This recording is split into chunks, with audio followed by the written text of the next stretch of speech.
अब चैप्टर है हमारा ट्राइंगल। हमने याद है 7th क्लास में कॉन्ग्रुएंसी ऑफ ट्राइंगल किया था, ठीक है।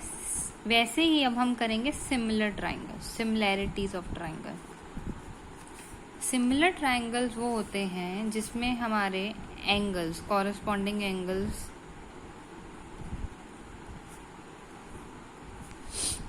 इक्वल होते हैं, और वहाँ पे क्या होता था, साइड्स इक्वल होती थी। यहाँ पे साइड्स की proportion, that is your ratios, equal होंगी।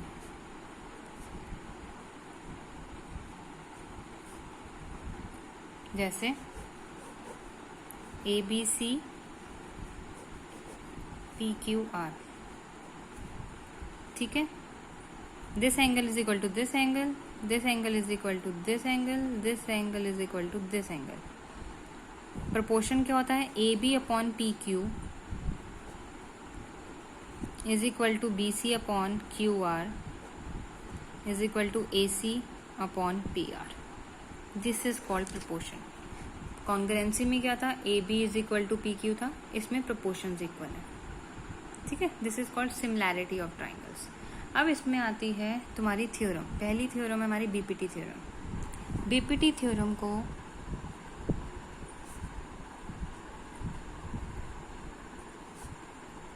हम थेल्स थ्योरम भी कहते हैं।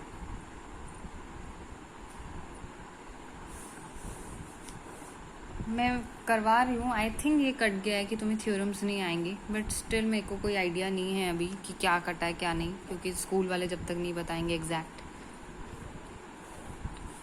थेल्स थ्योरम क्या कहता है, अगर मैंने एक लाइन पैरेलल बनाई ट्राइंगल के किसी उससे, तीसरी लाइन से, और ये दो लाइनों को इंटरसेक्ट कर रही हैं, तो ये इसको इक्वल प्रोपोर्शन में डिवाइड करेंगे। अगर एक ट्राइंगल में मैंने एक लाइन बनाई जो दोनों लाइनों को, कोई भी ट्राइंगल के दो लाइनों को टच कर रही हैं और वो पैरेलल है BC के, तो ये इक्वल प्रोपोर्शन में डिवाइड करेगी। तो हमें क्या प्रूव करना है, AD upon DB is equal to AE upon EC, ये प्रूव करना है, ठीक है। पढ़ लेती हूँ। If a line is drawn parallel to one side of a triangle to intersect the other two sides at the two distinct points, the other two sides are divided in the same ratio। ये हमें prove करना है। इसके लिए हम construction क्या करेंगे, join BE, join CD, draw perpendicular from E, draw perpendicular from D, join BE and join CD, draw DM perpendicular to AC and EN perpendicular to AB। ये थी हमारी कंस्ट्रक्शन, ठीक है। अब देखो, proof area of triangle ADE। ADE क्या हो जाएगा, half into base into height, यही हो जाएगा हाफ। AD बेस हो गया, जब AD बेस है तो इसकी हाइट क्या हो जाएगी, EN हो जाएगी। इसको ले लो एक पार्ट। अब हम लेंगे एरिया ऑफ BDE।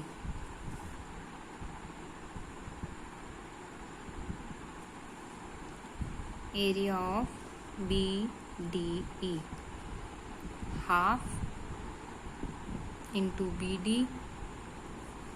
इंटू इसकी हाइट भी क्या होगी, EN,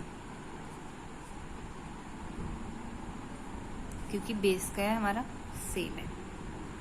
इसको ले लो सेकंड पार्ट BDE। सिमिलरली फिर से हम AD लेंगे, अब बेस क्या लेंगे, AE।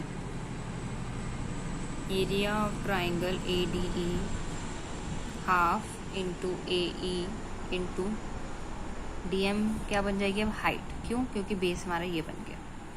थर्ड पार्ट, फिर DEC half into EC base, इसकी हाइट भी DM रहेगी। अब हमने ये ट्राइंगल्स क्यों लिए, देखो ADE में जब हम EN हाइट ले रहे हैं तो AD रेशियो आ गई जो हमें प्रूव करनी थी, ठीक है। BDE में BD आ गई, फिर ADE में EA आ गई, AE आ गई और EC आ गई। इस वजह से ये 4 ट्राइंगल्स लिए। Divide 1 and 2 and 3 and 4। 1 क्या था मेरा, area of ADE divided by area of BDE, half into AD into EN, half into DB into EN से EN काट दो, हाफ से हाफ काट दो, क्या बचा, AD अपॉन DB, ठीक है। अब फिर थर्ड एंड फोर्थ को डिवाइड करा था हमने, ADE ट्राइंगल सेम था, और नीचे वाला कौन सा ट्राइंगल आ गया था हमारा, DEC, क्या बचा, half multiply by AE into DM, half multiply by EC into DM, cut गया, DM से DM कट गया, ठीक है।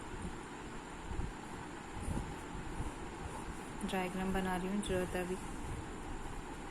DE join M 90 degree, N 90 degree.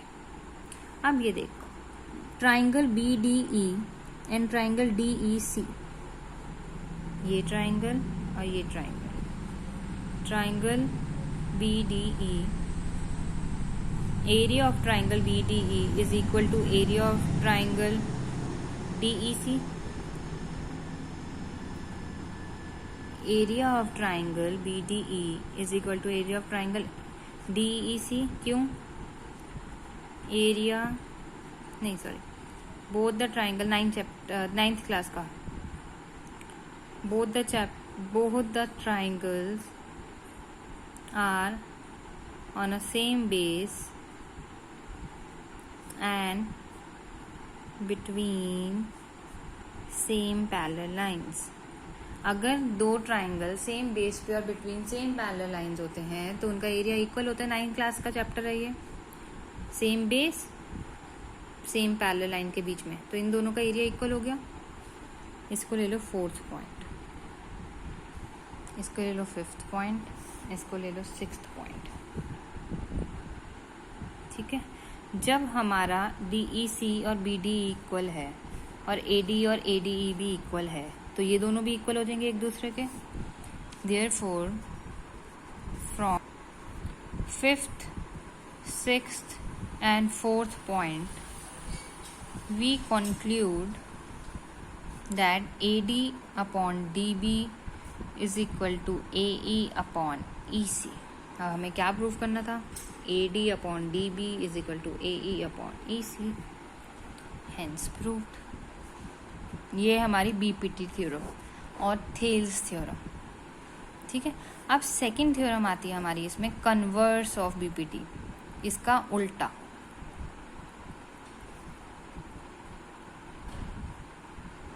Converse of BPT हमें क्या कहती है,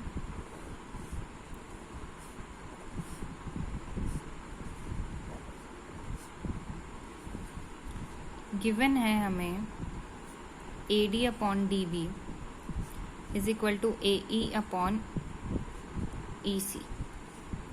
हमें टू प्रूफ क्या करना है, DE पैरेलल टू BC, ये हमें प्रूफ करना है। इसमें हम कंस्ट्रक्शन करते हैं, draw DE dash parallel to BC, ठीक है। अब जब DE डैश पैरेलल है BC के तो according to BPT theorem AD upon DB is equal to AE dash upon E dash C. Thales theorem तो यही कहती है, बीपीटी थ्योरम। अब 1 और 2 में देखो, ए डी बी ये इक्वल हो गया एक दूसरे के। जब लेफ्ट साइड इक्वल है तो राइट साइड भी इक्वल हो जाएगा एक दूसरे के। From 1 and 2 we conclude AE upon EC is equal to AE dash upon E dash C। अब क्या करोगे इसमें, add 1 to both the sides। AE upon EC plus 1 is equal to AE dash upon E dash C plus 1। LCM ले लो, AE plus EC upon EC is equal to AE dash plus E dash C upon E dash C। AE plus EC, AE plus EC क्या बनता, AE plus EC क्या बनता है हमारा, AC। तो इसकी जगह हम क्या लिख देंगे, AC upon EC is equal to AE dash upon E dash C क्या बनता है, AC अगेन। तो इसमें भी हम क्या लिख देंगे, AC upon E dash C। AC से AC कट गया। 1 upon EC is equal to 1 upon E dash C।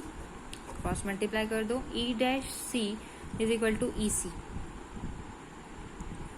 ये दोनों कब इक्वल हो सकते हैं, जब E डैश और E एक ही पॉइंट पे लाई करेंगे तभी इक्वल हो सकते हैं। Therefore E dash and E is coincide to each other, therefore, and since DE dash is parallel to BC, therefore DE also parallel to BC। क्यों, क्योंकि E and E dash coincide है एक दूसरे के। ये थी कन्वर्स थ्योरम। ठीक है, अब हम करते हैं क्वेश्चन। अब क्वेश्चन क्या कह रहा है, ABCD एक ट्रेपीजियम है जिसमें AB पैरेलल टू DC है। E और F पॉइंट है जो नॉन पैरेलल साइड्स पे हैं, such that EF is parallel to AB। अब AB DC के पैरेलल है, AB EF के पैरेलल है, तो ऑटोमेटिकली ये तीनों एक दूसरे के पैरेलल हो गए हैं। हमें क्या गिवन है, AB parallel to EF parallel to DC। To proof, AE upon ED is equal to BF upon FC। अब यहाँ पे तो थेल्स थ्योरम में अब कुछ भी नहीं लग रहा क्योंकि ट्राइंगल ही नहीं है। कंस्ट्रक्शन कर दो, कंस्ट्रक्शन ड्रॉ AC। ठीक है, अब ADC ट्राइंगल में, ट्राइंगल ADC, इसको कोई पॉइंट ले लो जी।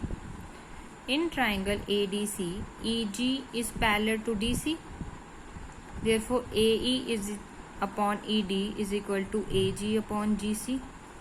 थेल्स थ्योरम से या बीपीटी थ्योरम एक ही बात है दोनों। ये आ गया।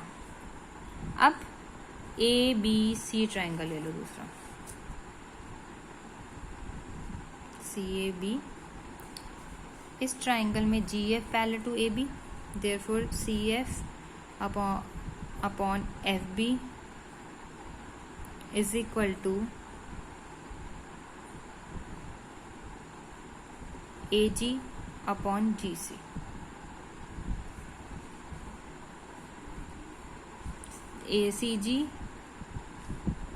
CG upon GC। इसको मैं उल्टा भी लिख सकती हूँ, BF upon CF according to BPT theorem. This upon this is equal to this upon this। BF upon CF is equal to GC upon CG। ठीक है, सॉरी यहाँ पे AG आएगा, तो इसमें मैं क्या लिख सकती हूँ, AG upon GC। Second, first और 2 से हमें क्या पता चल रहा है, ये दोनों सेम है, तुम्हारे लेफ्ट साइड भी इक्वल हो जाएगा। That means AE upon ED is equal to BF upon CF, और यही हमें प्रूव करना था।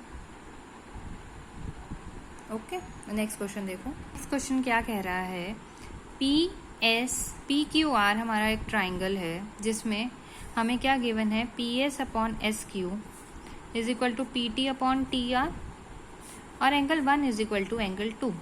हमें क्या प्रूव करना है कि पी क्यू आर जो है एक आइसोसेलेस ट्राइंगल है। अब ध्यान से देखना, in triangle P Q R P S upon S Q is equal to P T upon T R, this upon this is equal to this upon this. तो converse BPT से हमें क्या पता चल रहा है, S T is parallel to Q R. Converse BPT यही कहता है हमें। जब एस टी पैरेलल है क्यू आर के तो angle 1 is equal to angle 3 हो जाएगा। कॉरस्पॉन्डिंग एंगल्स, एंगल 1 और एंगल 2 हमें ऑलरेडी इक्वल गिवन है। इन दोनों से क्या पता चल रहा है, एंगल 3 और एंगल 2 इक्वल है। जब एंगल 3 और एंगल 2 इक्वल हैं तो पी क्यू और पी आर भी इक्वल हो जाएंगे। Isosceles property therefore triangle PQR is an isosceles triangle, hence proved।